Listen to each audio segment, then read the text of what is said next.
Good morning, students. Today is 15 January, and we'll be discussing the Hindu newspaper analysis, mainly focusing for UPSC, pre and mains. So let's get started. The first topic is futuristic marine and space biotechnology. Marine and space biotechnology. Futuristic marine and space biotechnology research aims to utilize underexplored environments like deep oceans plus outer space to develop new biological knowledge, materials, manufacturing processes. Marine biotechnology studies marine life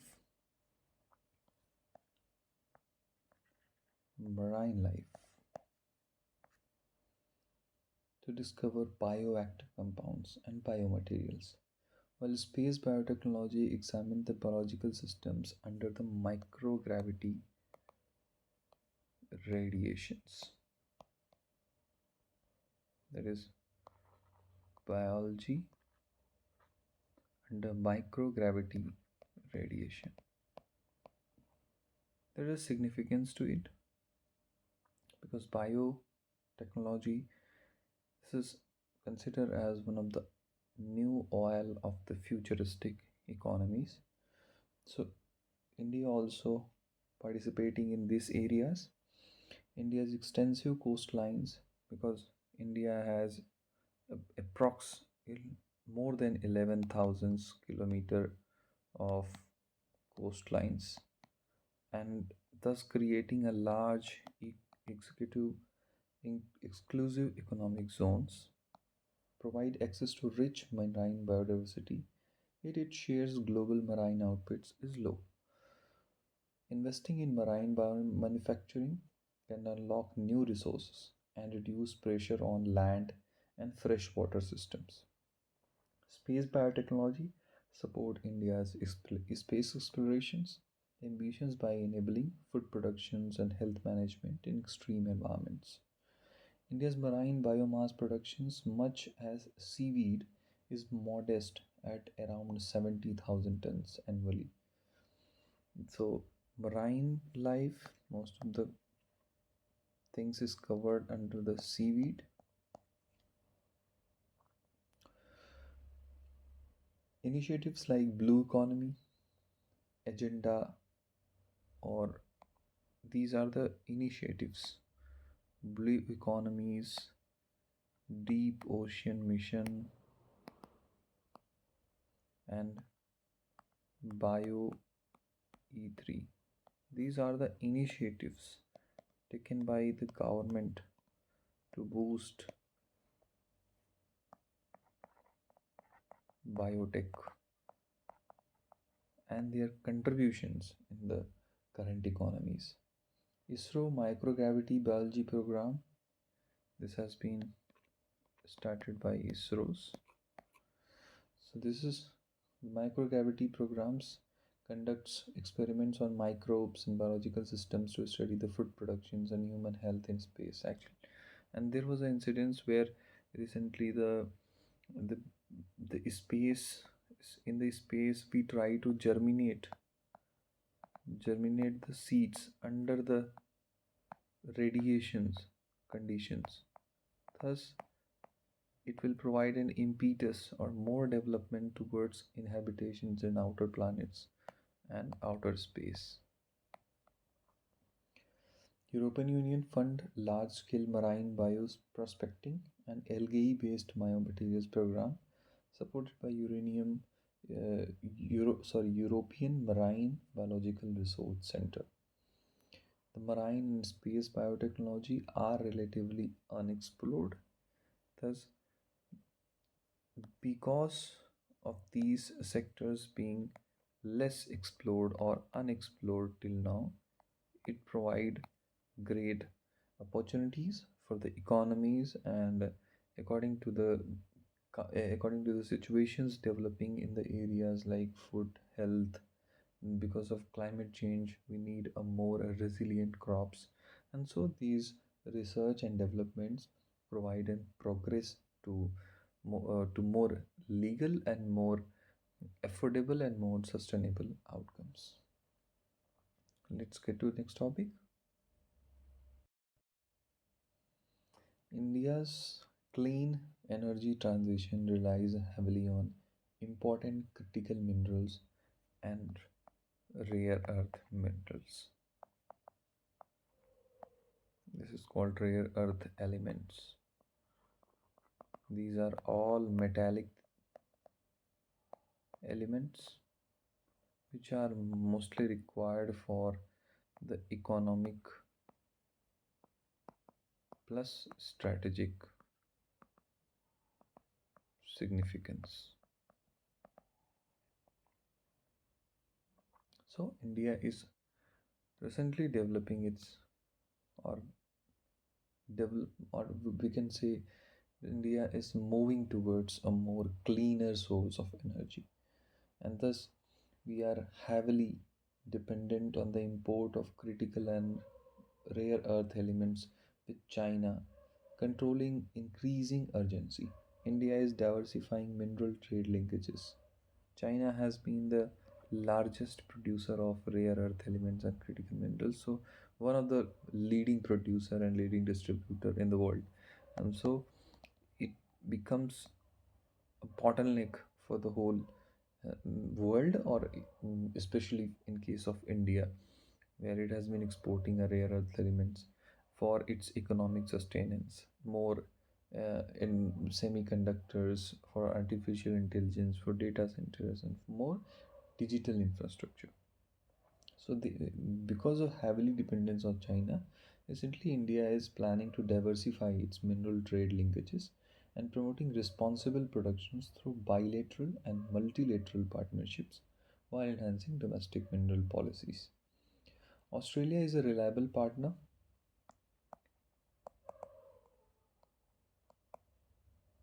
Australia is a reliable, considered as a reliable partner for India with political stability and large reserve. India leading to India Australia Critical Minerals Investment Partnership in 2022. There was a leading India Australia Critical Minerals Partnership investment partnership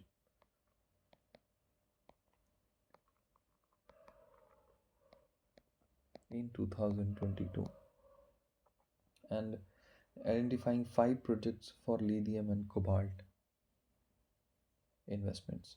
Japan also offers a model for resilience, focusing on long term planning and cooperation with India's Rare Earth Element Limited. India agreement with Namibia. So we only have to see the countries, how the China has been a major contributor, major producer of the critical minerals and rare earth elements. So here the article discusses that India need to diversify its supply chain, because it can at any time becomes a choke point for India's, and it will be directly threat to India's overall economic development. So the diversification done through different countries, through bilateral or multilateral arrangements. Thus here firstly we had the investment partnership in 2022 with Australia. Now the agreement with Namibia for lithiums and rare earth metals. Uranium also has been included, and asset acquisitions like talks in Zambia for copper cobalt highlights Africa potential. The overall Africa has potential for India's diversification of critical minerals, critical minerals including cobalt, uraniums, and however, India must adopt a long-term industrial approach, avoiding losing ground to the competitors. The The article says that cooperation with the United States on critical minerals remains limited due to tariff. USA. It has been limited due to tariffs. So, to come up with this shifting trade with rules and the Inflation Reduction Act, initiatives like Trust Initiative and Strategic Mineral Recovery Initiatives aim to foster joint work on rare earth processing and battery recycling.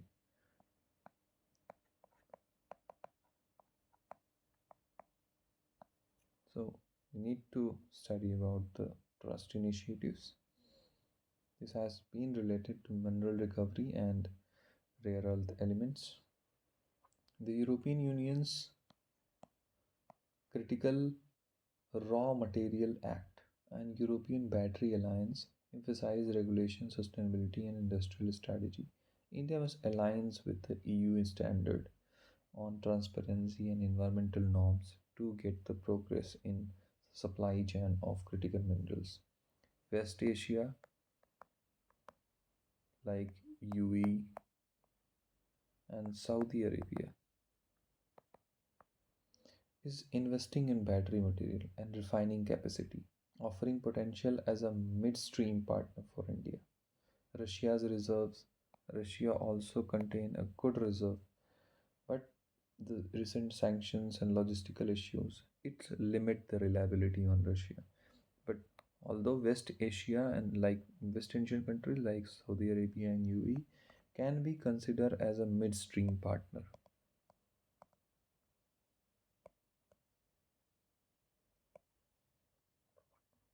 The Latin American countries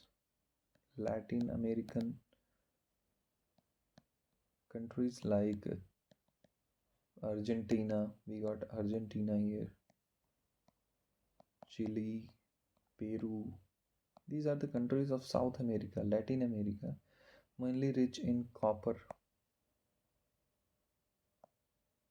nickel, cobalt, lithium. These are the critical minerals which can be provided through the South Americans or Latin American regions. And recently, we came up signed a 200 crore agreements with Argentina, but competition is intense. Of course, we know. Recently, there was a signing of agreement named Kabil. Kabil means Khanij Khanij Bidesh India Limited. This the this is a company of Indian PSUs, and recently they had signed an agreement with the Argentina to supply for the critical elements, especially the lithiums. Canada has also restored diplomatic ties, so this is also considered as an option to India's supply for the vulnerabilities during the vulnerabilities, and it it has the reserves of nickel, cobalt, copper, and rare earth elements, and thus we have got the mineral partners for India, especially offering a trilateral agreement with Australia, India, Canada, and Australia. That is, trilateral agreements can be signed to provide the supply chain. India actually must focus on processing capabilities. India, although have the largest reserves, not largest reserve, but we can say we have got the large reserves. Even we found the lithiums in area of Jammu and Kashmir, in Karnataka's. So these are the areas where large amount of lithiums and critical elements, and we got the large coastal shores, thus providing a huge distance for ecological exclusive economic zone containing a polymetallic nodules. Thus, India must focus on its processing because the main problem is lying with the rare earth element is that the These are present in abundant source, but their process is very complicated. It becomes very costly. It requires more precision, technology is required, machinery is required. So India should work for those things. Thus, it will be there will be needing need of the reliable partners like USA are important for downstream technology creations. Russia offer diversification. India should also consider partnership with South Korea, Indonesia, but must strengthen its domestic framework for responsible mining. Thus, overall, this article talks about the availability of rare earth elements, its dependency on China, that we do not have to over rely on China, we need to diversify our supply chain management. Thus, we have got engaged with Australia, Namibia, overall African regions is providing a good land for those minerals. We got the contacts with USA also, but this has been limited due to the tariffs issues, trust initiatives, European unions, because European unions mainly comply on the rules and regulations based on the carbon and environmental issues. So we need to comply with this also. We need to conciliate to a position where we can do trade with European unions. West Asia on the other side providing a great mainstream partnership, midstream partnership for a short term, for a temporary period. Russia, because of sanction and other restrictions like logistics issues, we recently got to deal with this problem, but it can be also developed in the future. Latin America here there is a huge reserve of in Latin America. There is a consist of lithium triangle consider of Argentina, Bolivia, and Chile. So these areas provide a great significance for critical minerals like lithium, cobalt, nickel, copper, thus improving India's overall economy and its aim for Viksit Bharat and digital infrastructures. And let's get to the next topic. Next topic discuss with global unemployment stays historically low. The International Labour Organizations ILO ILO Employees and Social Trends 2016 report. It came with recently social employment and social trends report 2026. This is the report of ILO Employment and Social Trends report. This we need to know. It was recently released in Geneva. Project to the global unemployment rate to remain at historically low level 4.9% in 2026, affecting 186 million people. It considered the unemployment rates, global unemployment rates was historically at low position. The report highlights that 284 million workers live in extreme poverty.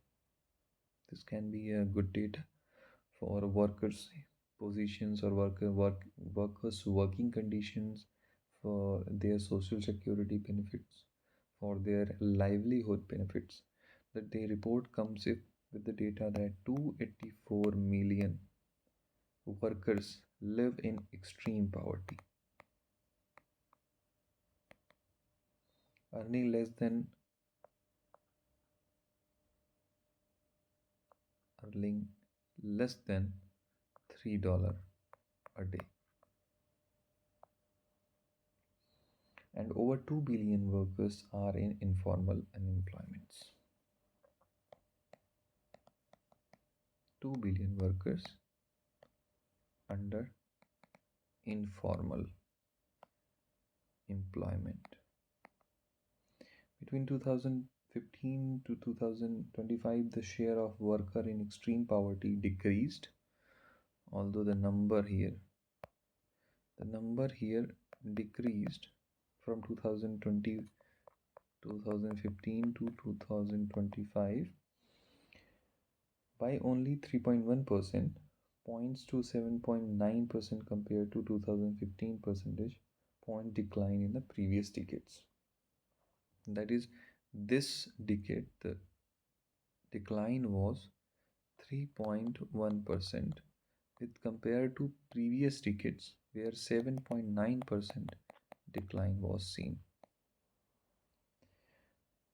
The report talks about the ILO Directors General Gilbert F.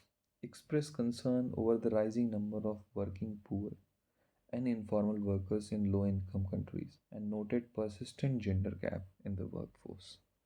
Thus, the gender gap in workforce has been a point of concerns. The report identifies trade uncertainties as persistent features of global economic landscape influenced by structural transformation and digitalization, reshaping trade supply chains and this. The global rate of informality increased by 0.3% points between 2015 to 2025. Thus, the report becomes important not only for the mains purpose but also for the prelims purpose. That Employment and Social Trends Report 2026, published by ILO, which shows that the global unemployment rate were historically low. There was 284 millions of people who were under the extreme poverty. There were 2 million people of workers who work in informal sectors, thus raising a concerns over the rising working poors and extreme poverty conditions for the workers and rising and persistent numbers for the informal employments. The gender gap, like the women's working populations, has been also from the point of concerns. The next topic talks about the Malayalam language bill that we had discussed. mm, uh, I think on 14 January or 13 January we discussed this. The Kerala government came up with the Malayalam language bill. So on October 6, 2025, the Kerala government tabled the Malayalam language bill, and the bill seeks to formally adopt Malayalam as official language of Kerala, which was passed 3 days later by Kerala Legislative Assemblies, now waits for governor's assets. So this is only we need to know because we had already discussed this topic. So let's get to the next topic. Delhi riots custody deemed unjust. There was a case where Supreme Court of India granted bail to 5 individuals in the Delhi riots. Larger, this is a case about Umar Khalid and Sharjeel Imam, and 7 students and activists were arrested. The 5 were given bail. Umar Khalid and Sharjeel Imam were not given bail by the Supreme Court. There were 7 students and activists were arrested for their involvement in 2020 protesting in Citizenship Amendment Act 2019, and they were spending over 5 years in jail without trial despite Article 21 of the Constitution's guaranteed. This is this is the information we need to know from this article, that right to speedy justice or speedy trials is part of Article 21 fundamental rights, right to life with dignity. It is considered as a human rights, and this is there was also the news of section 15 of UAPA. This is Unlawful Activities of Prevention Act, unlawful, and this has been in 2019 it was amendment to induct the individual as a terrorist also. So there has been various amendments in UAPA, and this is a sole act which controls the activities which is against the India's sovereignty and India's integrity. So section 15, which defines terrorism and include the phrase by any other means, which the court interpreted broadly, potentially including chakka jams and expanding state discretions. This broad interpretation affect bail under section 43 of UAP, making it easier to establish a prima facie case and deny bail. So this was a case all about. Let's get to the next topic. There was 77% of Rajasthan illegal mining FIRs in Aravali. Rajasthan Aravali district, hosting 70% of Aravali range, faces a high volume of illegal mining with over 77% of FIRs for illegal mining in state filed here. These districts account for less than 45% of mining leases and 40% of mineral output, but over 56% of legal mining cases.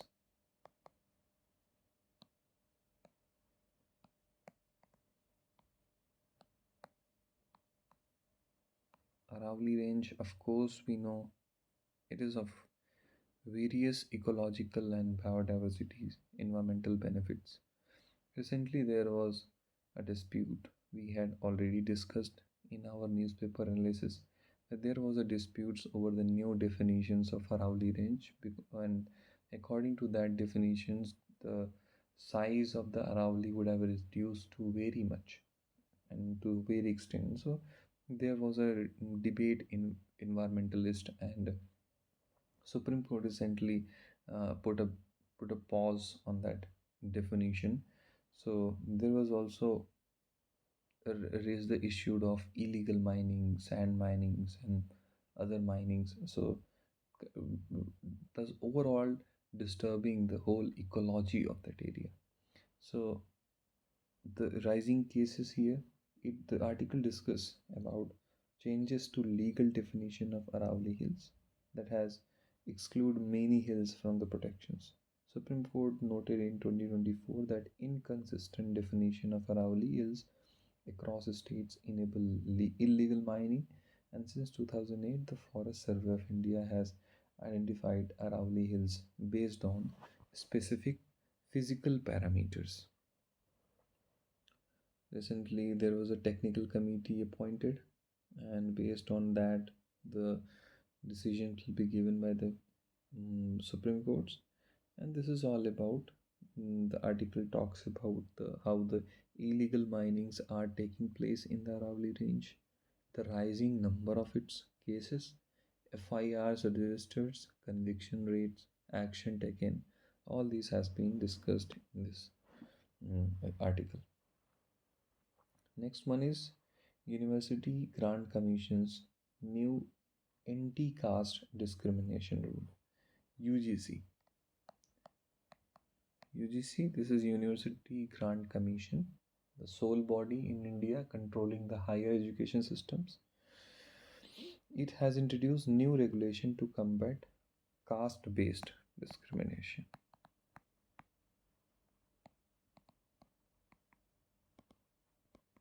This is important news because this not only touches our social issues, which is a part of GS1. This is also act as a reform, or you can say a social reform, thus overall contributing important subjects for our UPSC preparation. Thus it is recently the UGC introduced new regulation to combat caste-based discrimination in higher education institutions effective from Jan 2026, which include setting up equity committee,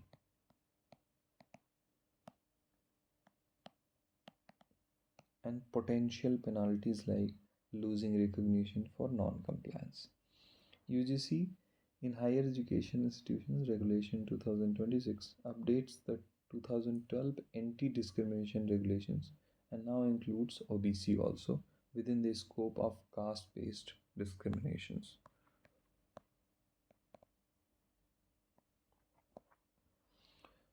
The draft regulation initially proposed fines for false discrimination complaints, but this provision was removed in the final version.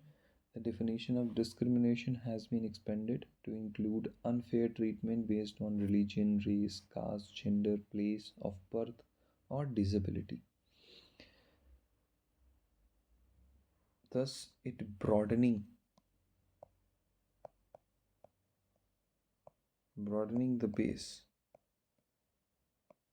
that provisions on which the discrimination will be considered as a punishable offense. The regulation made the establishment of Equal Opportunity Center in each institution to promote equity and social inclusion. E- Equal Opportunity Centers are required to submit biannual reports. Equity committee must meet at least twice in a year, 2 times in a year. Thus, overall, to reduce the caste-based discrimination in India. Next one is appointment. Government appoints new chief for BSF, ITBP, and NIA. This is not a news of much significance, but still we can see the name of them, like Shatrujit Singh Kapoor as a chief of ITBP, and a proposal by the Ministry of Home Affairs. He was IPS, and he was previously relieved of his state DGP discharge. Praveen Kumar, he has appointed as a Director General of BSF, and Rakesh Agrawal has been appointed as a Director General of National Investigation Agency. Why India needs a mentoring movement? This is a topic which has been discussed here in the newspaper, and I think this also contains important information for us. So let's discuss this topic in detail. India needs mentoring movement.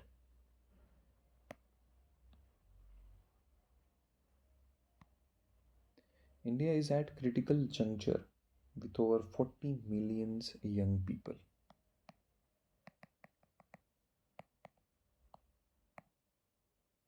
We got large demographic dividends in higher education and 10 million entering the labor market annually, necessitating skill, confidence, and network of success. A recent policy initiative focusing on strengthening the education to employment pipeline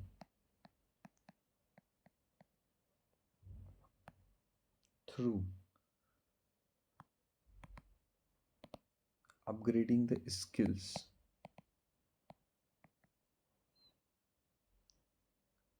and expanding internship opportunities. Like recently, Indian government has came up with the initiatives for 500 companies will be giving the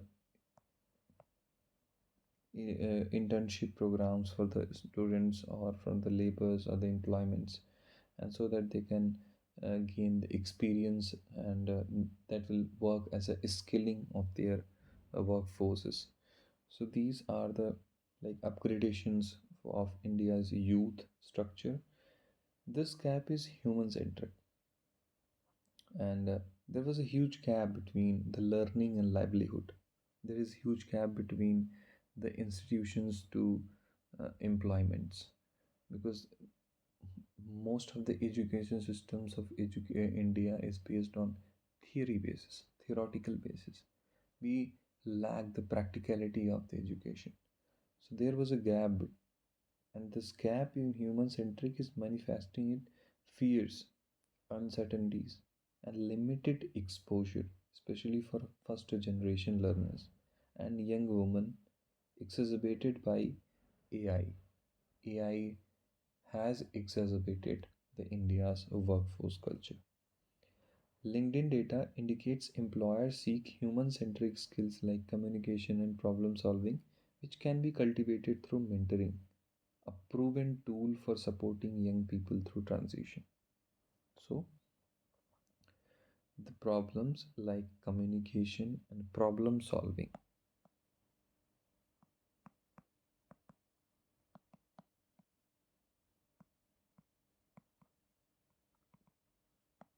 can be tackled with supporting of mentoring.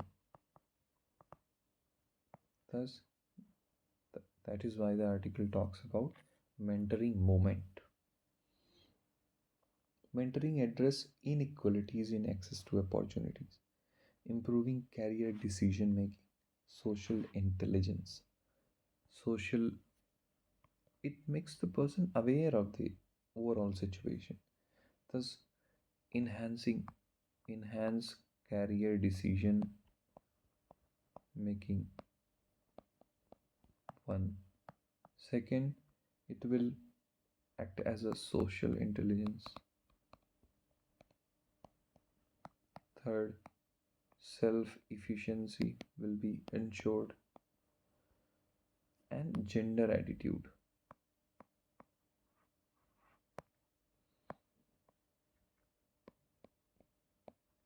That is behavior towards the genders, like the female behaving with the males and males behaving with the females, and other, and both male and female behaving with the transgenders and other, and vice versa. So overall behavioral traits and decision making, socializations, this can be improved. It's benefiting the younger populations, younger women. Despite women entering higher education on par with men, fewer than 40% with advanced qualification participate in the labor force. That is, that article talks about the women's enters with the men, but less than 40% of the women's participate in the labor force. Thus, mentoring becomes a tool to guide for their career decision makings. Union Ministry of Labor and Employment has integrated mentoring into the National Career Service Platform. Ministry of Labor integrating the mentorship into National Career Service Program, and states like Karnataka and Telangana also implementing the mentorship at large scale. India's second annual meeting summit emphasizing the need for national architecture for mentoring focus on quality inclusion and intentional design. A national mentoring movement requires collective action from government, non-profit corporates, and philanthropists, creating a overall ecosystems. Thus, philanthropy can fund long-term infrastructure for mentoring, while researchers can build evidence to improve design and outcomes, informing policy and investment decision. Mentoring is about individuals supporting the next generation, and if a fraction of Indian professional mentors one young person annually, it can significantly shift opportunity and aspirations nationally.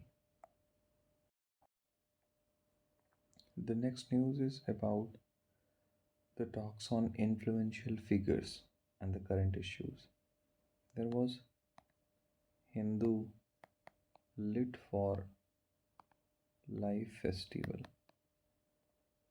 which has been organized in Chennai, and there is large influential personalities and contemporary issues will be discussed, including the legacy of Sri Narayan Guru, Periyar's relevance today, the speakers like Shashi Tharoor, A.R. Venkat Chalpati, they will be participating in these discussions.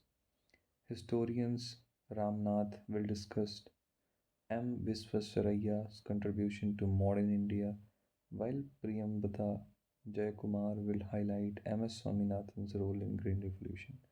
So there will be a more discussion on history, personality, contributing to overall present or current events and their influence on people and history. This has been organized. There will be large number of participations of historians, philanthropists, people who belong to politicians, political issues can be discussed based on the historical evidences, and these will be taking place in Chennai, the Hindu Lit for Light Festival. The next article discuss about World Bank. Recently speculated that India GDP growth is speculated to 7.2%. This has World Bank has increased India's GDP growth forecast up by 0.9 percent points from its June projection due to strong domestic demand and tax reform.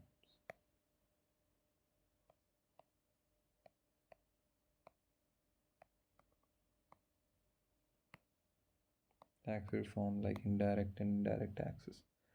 The global economic prospects. A report projects India's growth to slow to 6.5%, assuming the US maintains a 50% import tariff throughout the forecast period. So growth is expected to rise to 6.6% in 2027-28,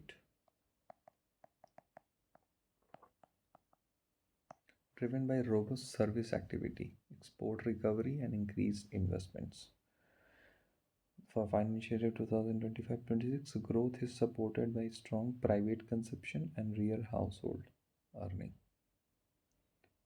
The Shankar talks to Iran financial ministers amid unrest. We have seen various uh, events related to India-Iran relationships, and recently they putting US that if the countries will be trading with the Irans and Russia, they will be putting more sanctions, that increasing the sanctions somewhere around 500% also. So recently there was a more tussle between the India, USA, Iran relationships. Mm, because India uh, was to sign the deal with USA, and because of these bone of contentions, the Russian oil issues and Iranian nuclear things issues, there was a concerns in trade relations with India and Iran, and thus, although we had discussed it earlier, that India-Iran relationships, and they had very little trade, approx covering 1.2% of total India's exports, and there was mainly the export of rice, which covers 60% of the export. So these are the articles. This is the things which article discuss, and article mainly says that the external affairs ministers and the finance minister of Iran, they are under the talks for the recently unrest which has been seen in Iran's, and because of the Indian nationals present there in Iran, they were asked to avoid the traveling and to leave Iran as quick as possible. And this is the news all about. Thus, this is all about the news of the day. Thank you for watching. Have a great day.